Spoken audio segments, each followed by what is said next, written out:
Halo teman-teman, bertemu lagi. Pada hari ini kita akan bicara atau pembelajaran kita pada kesempatan ini akan berbicara tentang Yesus mewartakan kerajaan Allah melalui perumpamaan. Kalau pembelajaran yang lalu kita sudah membahas tentang kerajaan Allah yang diwartakan oleh Yesus, sekarang kita akan bahas atau kita akan belajar bersama-sama bagaimana Yesus mewartakan kerajaan Allah melalui perumpamaan. Teman-teman, diharapkan nanti dalam proses pembelajaran ini kita yang pertama nanti bisa memahami apa itu tujuan dari sebuah perumpamaan. Dan tentunya kita dapat memahami pesan perumpamaan ya tentang kerajaan Allah yang diwartakan oleh Yesus dan bagaimana mewujudkan dalam kehidupan sehari-hari. Teman-teman, baik, kita akan segera memasuki pembelajaran kita pada kesempatan ini. Tema pembelajaran kita adalah Yesus mewartakan kerajaan Allah melalui perumpamaan.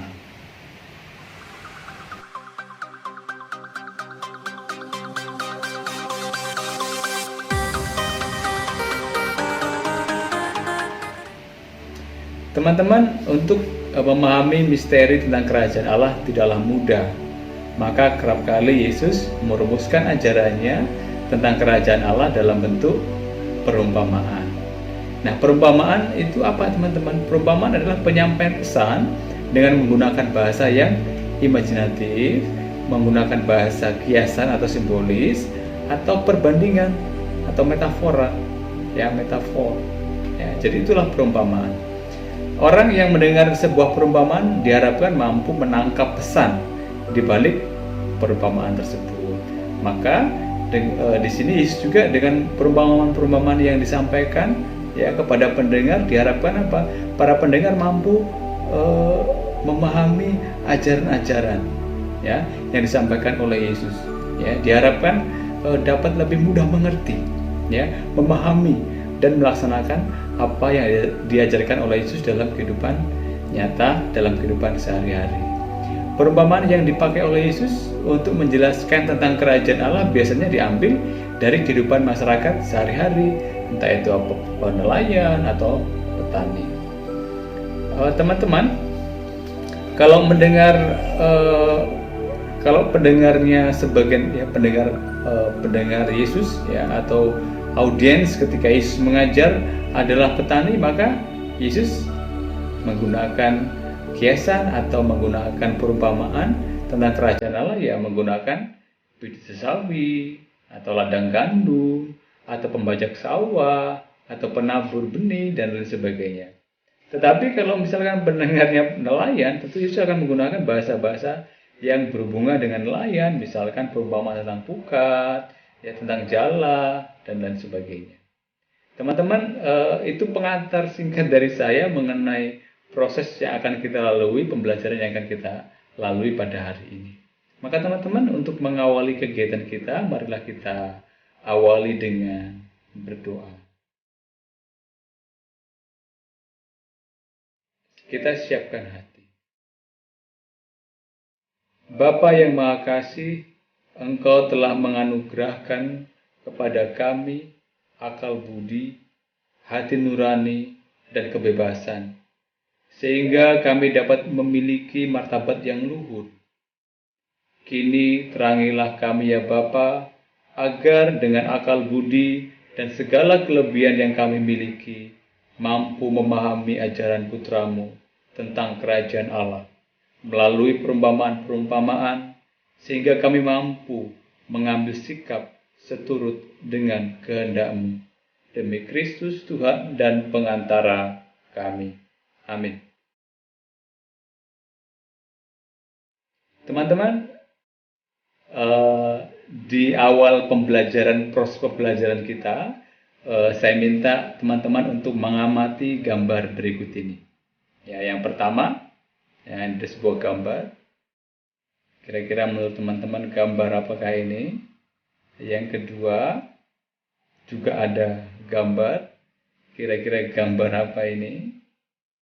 Yang ketiga, ya ada juga gambar. Silakan teman-teman amati gambar apa ini. Dan yang terakhir, ini teman-teman. Ya. Dari 4 gambar ini kira-kira kalau teman-teman diminta untuk membuat pertanyaan yang berhubungan dengan pengajaran Yesus, ya, teman-teman akan buat pertanyaan seperti apa? Ya, yang pertama kira-kira apa ya? Yang kedua, yang ketiga, yang keempat. Saya yakin teman-teman langsung bisa menangkap, oh ternyata gambar ini kira-kira perumpamaan tentang apa? Yang kedua, yang ketiga, yang keempat. Teman-teman, ya, yang pertama itu benih yang tumbuh menjadi tanaman, yaitu tanaman-tanaman muda, ya, yang baru tumbuh, ya, dari benih yang ditaburkan. Terus yang kedua itu, ya, seorang yang menaburkan benih, ya, menaburkan benih.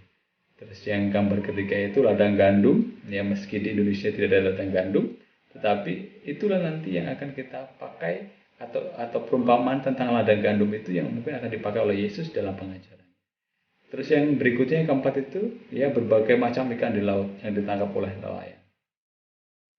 Teman-teman, sekali lagi, jika dihubungkan dengan pewartaan Yesus, ya, pertanyaan apa yang akan Anda buat? Silakan Anda explore, ya, gambar-gambar itu, ya, silakan buat pertanyaan, ya, buat pertanyaan sebanyak-banyaknya, ya. Mungkin, ya, pertanyaan bisa jadi, mengapa Yesus mengajar atau menggunakan dalam pengajaran menggunakan perumpamaan? Tentu karena kita hari ini belajar tentang perumpamaan, ya, akan ada macam-macam perumpamaan. Atau bisa jadi, apa arti dari sebuah perumpamaan? Ya, kenapa sih harus pakai perumpamaan? Ya, terus kemudian sebutkan dan jelaskan aspek-aspek dalam perumpamaan misalnya. Silakan teman-teman kalian explore pertanyaan apa yang bisa diajukan atas gambar-gambar itu yang berhubungan dengan inti pewartaan Yesus tentang kerajaan Allah melalui perumpamaan. Silakan teman-teman ambil waktunya, ya, silakan tuliskan kira-kira pertanyaannya apa. Ya, jangan terburu-buru, silakan untuk kalian buat pertanyaan-pertanyaan itu di buku kalian masing-masing.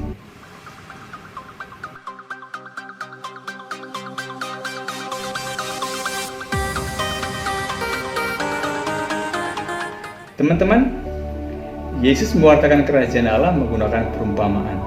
Nah, dalam perumpamaan ini terkandung pemahaman tentang kerajaan Allah, atau kerajaan Allah dapat dimaknai atau kita pahami dalam 3 aspek, teman-teman.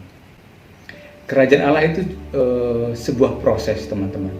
Ya, ada 4 perumpamaan yang menggambarkan kerajaan Allah merupakan sebuah proses. Ya, yang pertama itu dari Injil Markus tentang penabur, ya, yang diceritakan dalam Injil Markus. Kemudian tentang biji sesawi, ya, diceritakan dalam Injil Matius, ya. Tentang benih yang tumbuh, ya, juga diceritakan dalam Injil Markus. Kemudian tentang ragi dalam tepung yang diceritakan dalam Injil Matius. Nah, teman-teman, perumpamaan-perumpamaan yang menggambarkan kerajaan Allah sebagai suatu proses, ya, ini maknanya atau pesannya adalah kerajaan Allah itu akan ditegakkan oleh Allah. Kita tidak boleh kecil hati, ya, atau gampang putus asa dalam merintis kerajaan Allah, ya, dengan pantang menyerah, ya, dan menghasilkan buah panen yang berlimpah melebihi apa yang dipikirkan oleh manusia.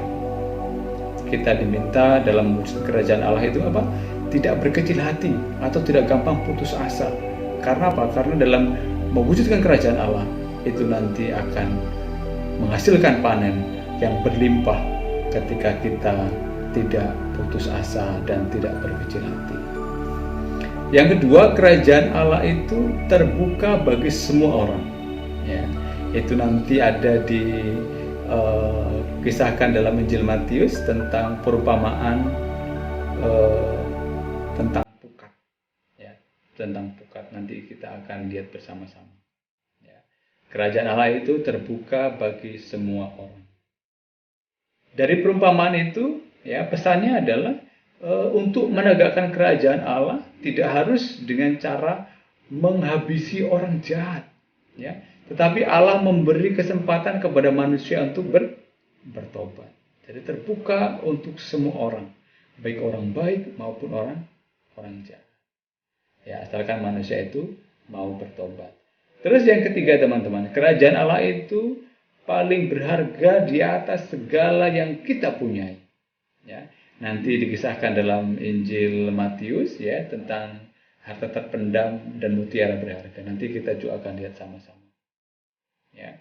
Dari perumpamaan itu pesannya apa teman-teman? Pesannya jelas kita harus memandang Allah sebagai harta yang paling berharga di antara sumber kegembiraan kita sampai kita rela meninggalkan segala-galanya demi Dia, demi Allah, demi kerajaan. Teman-teman, itulah yang nanti kita semua akan geluti. Proses-proses dalam memahami kerajaan Allah itu merupakan sebuah proses. Kerajaan Allah itu terbuka untuk semua orang. Kerajaan Allah itu paling berharga di atas segala yang kita punyai. Teman-temanku terkasih, kita akan melihat 1, 2, 3 kisah dalam Injil ya, yang mengisahkan atau yang mengungkapkan perumpamaan-perumpamaan tentang kerajaan Allah. Baik teman-teman, kita akan belajar ya dari perumpamaan-perumpamaan Yesus itu. Yang pertama, perumpamaan seorang penabur. Ini diambil dari Injil Markus ya. Silakan teman-teman untuk coba membuka Alkitab ya. Kita akan baca, teman-teman juga bisa baca dari Injil Markus.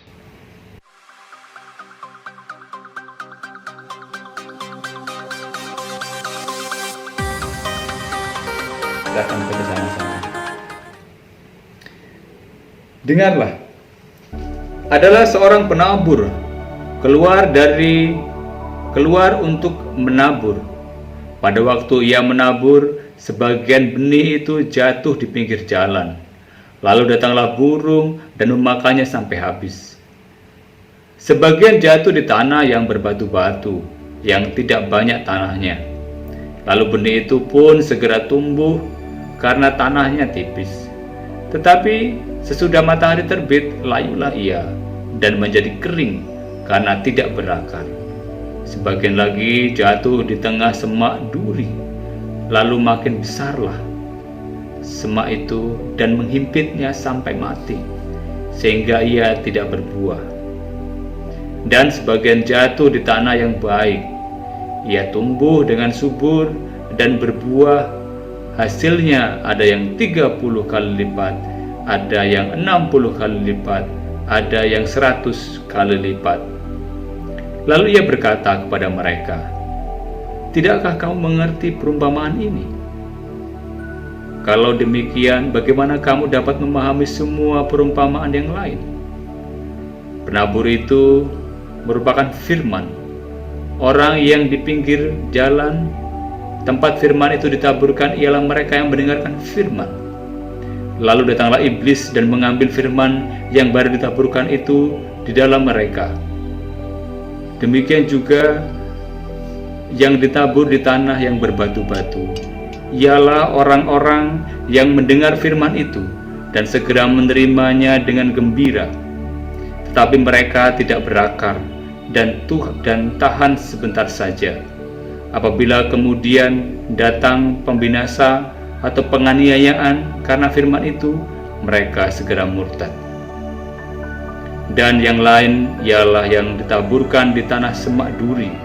Itulah yang mendengar firman itu, lalu kekhawatiran dunia ini dan tipu daya, kekayaan, dan keinginan-keinginan akan hal yang lain masuklah menghimpit firman itu sehingga tidak berbuah.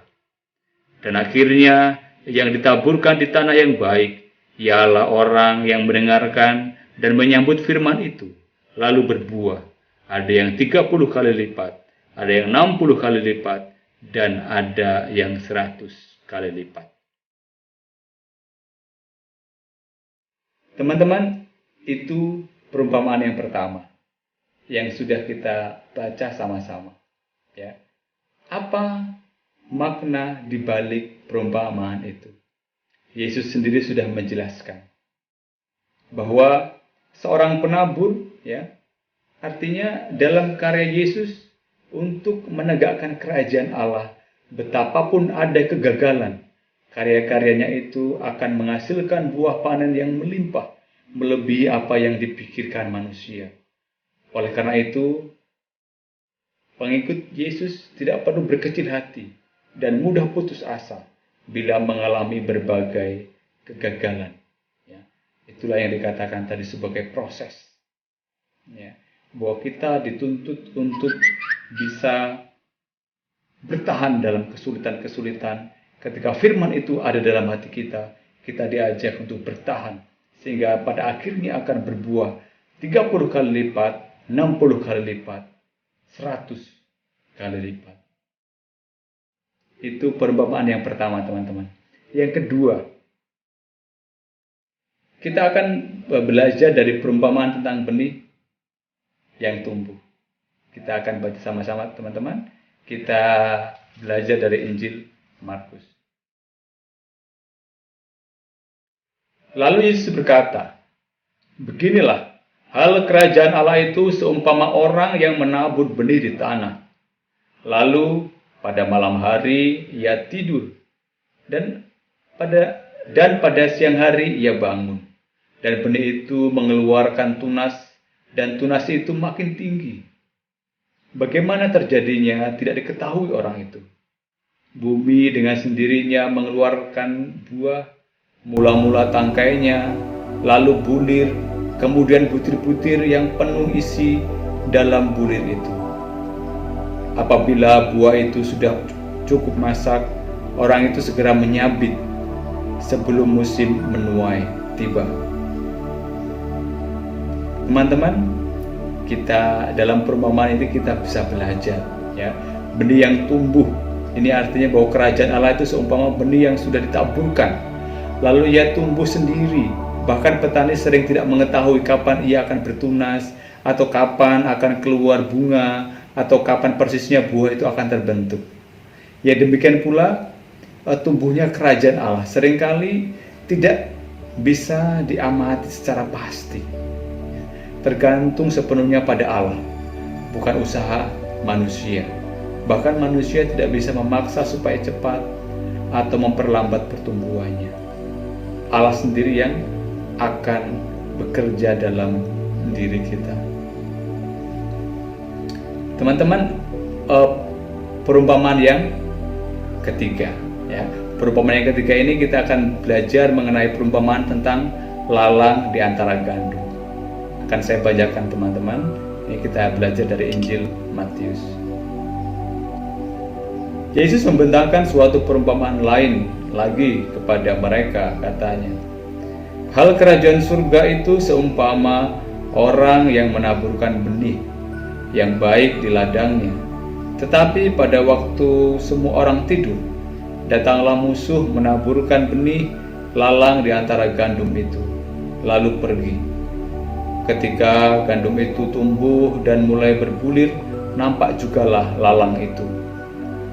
Maka datanglah hamba-hamba Tuan ladang itu kepadanya dan berkata, 'Tuan, bukankah benih baik yang Tuan taburkan di ladang Tuan? Dari manakah lalang itu?' Jawab Tuan itu, 'Seorang musuh yang melakukannya.' Lalu berkatalah hamba-hamba itu kepadanya, 'Jadi, maukah Tuan supaya kami pergi mencabut lalang itu?' Tetapi ia berkata, 'Jangan, sebab mungkin gandum itu ikut tercabut pada waktu kamu mencabut lalang itu. Biarkan keduanya tumbuh bersama sampai waktu menuai.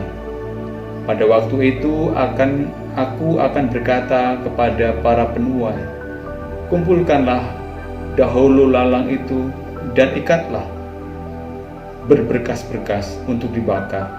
Kemudian kumpulkanlah gandum itu ke dalam lumbungku.'" Teman-teman, dari perumpamaan ini kita bisa belajar atau apa maknanya atau apa artinya. Artinya tegaknya kerajaan Allah justru terjadi bila yang baik dan yang jahat bisa hidup bersama dengan penuh kesabaran serta kasih mendorong yang jahat menjadi baik, tidak harus membinasakan yang jahat. Itulah kerajaan Allah, teman-teman. Terbuka untuk siapa saja, ya, baik yang baik dan yang jahat. Tapi bagi yang jahat diajak dan didorong untuk apa? Untuk memperbaiki hidupnya supaya menjadi lebih baik. Teman-teman, itu perumpamaan yang ketiga.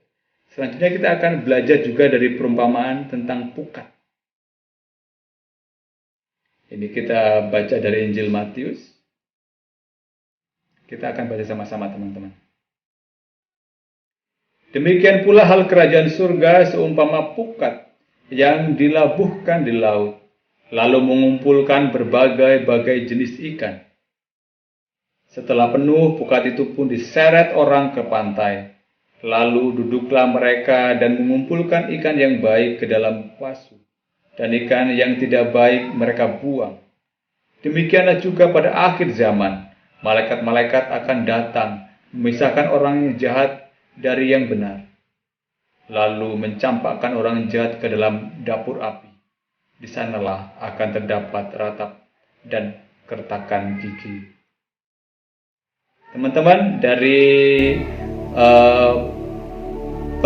dari perumpamaan ini kita bisa belajar apa artinya, teman-teman. Ya, artinya ketika ditebarkan akan mendapatkan bermacam-macam ikan. Ada yang besar, ada yang kecil, ada yang beracun, ada yang tidak. Demikian pula dalam kerajaan Allah, teman-teman. Dikembangkan sikap tidak mudah menghakimi orang, ya, merasa diri yang paling baik dan yang paling layak menjadi warga kerajaan Allah. Dan yang lain, ya, dengan segala kejahatannya dianggap tidak layak masuk dalam kerajaan Allah. Teman-teman, itu yang kita bisa belajar dari perumpamaan tentang pukat. Sekarang yang terakhir, teman-teman, kita akan belajar dari perumpamaan tentang harta terpendam. Ini dikisahkan dari Injil Matius, ya, kita akan baca sama-sama. Hal kerajaan surga seumpama harta yang terpendam di ladang yang ditemukan orang, lalu dipendamkannya lagi. Oleh sebab sukacitanya, pergilah ia menjual seluruh miliknya, lalu membeli ladang itu. Demikian pula hal kerajaan surga. Itu seumpama seorang pedagang yang mencari mutiara yang indah. Setelah ia menemukan mutiara yang sangat berharga, ia pun pergi menjual seluruh miliknya, lalu memberi mutiara itu. Teman-teman terkasih, ini menggambarkan bahwa kerajaan Allah, ya, demi kerajaan Allah manusia harus memandang Allah sebagai harta yang paling berharga. Ya, untuk itu manusia harus berani meninggalkan segala harta miliknya yang selama ini dianggap paling berharga dalam hidupnya. Hidup dalam kerajaan Allah adalah hidup yang penuh sukacita. Sekalipun untuk mencapai, seseorang harus berani meninggalkan segala-galanya. Teman-teman terkasih, itulah keempat perumpamaan yang sudah kita coba pelajari, yang sudah coba kita renungkan, dan kita mencari maknanya.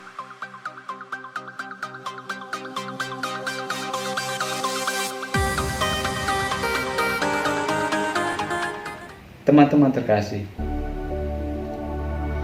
setelah kita belajar dari perumpamaan, sebenarnya apa alasan Yesus menggunakan perumpamaan?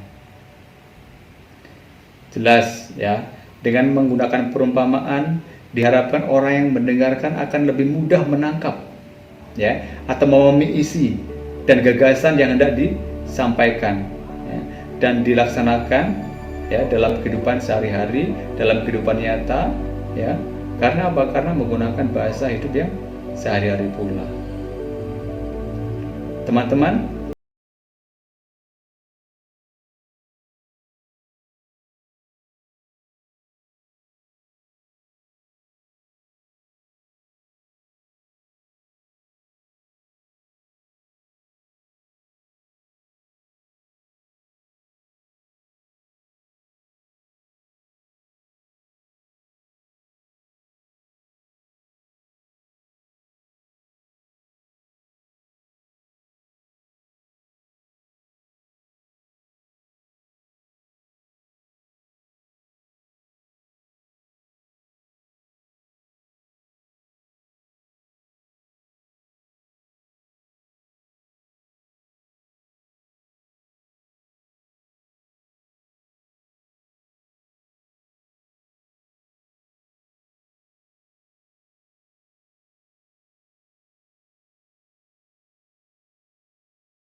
meneruskan hasil refleksimu.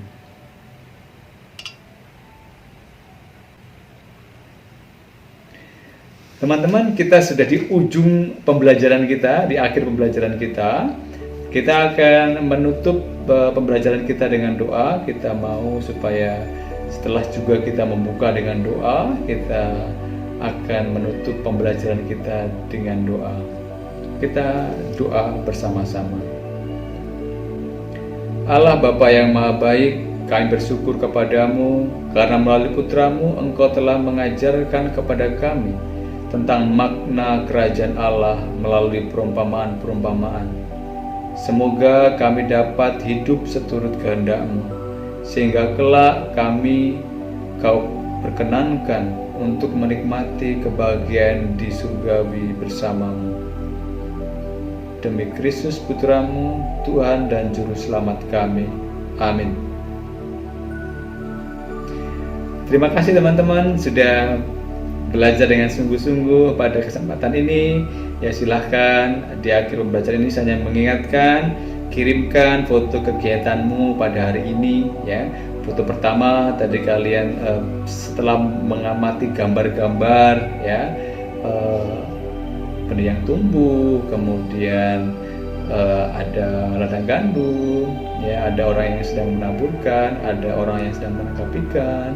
Jadi itu tadi kalian foto ya, terus kamu kirimkan kepada guru. Juga yang terakhir, foto refleksimu, penemuanmu ya atas proses yang telah kita laksanakan pada pembelajaran ini. Ya, silakan dikirimkan ke guru ya untuk bahan penilaian. Teman-teman ya, tetap semangat, jaga kesehatan, Tuhan memberkati. Jangan lupa kalau ada pertanyaan-pertanyaan atau saran untuk kegiatan pembelajaran kita, very welcome, please ya, write down on the comment ya. Silahkan tuliskan di halaman komen untuk perbaikan di video pembelajaran yang berikutnya. Akhir kata, terima kasih, Tuhan memberkati dan bye-bye.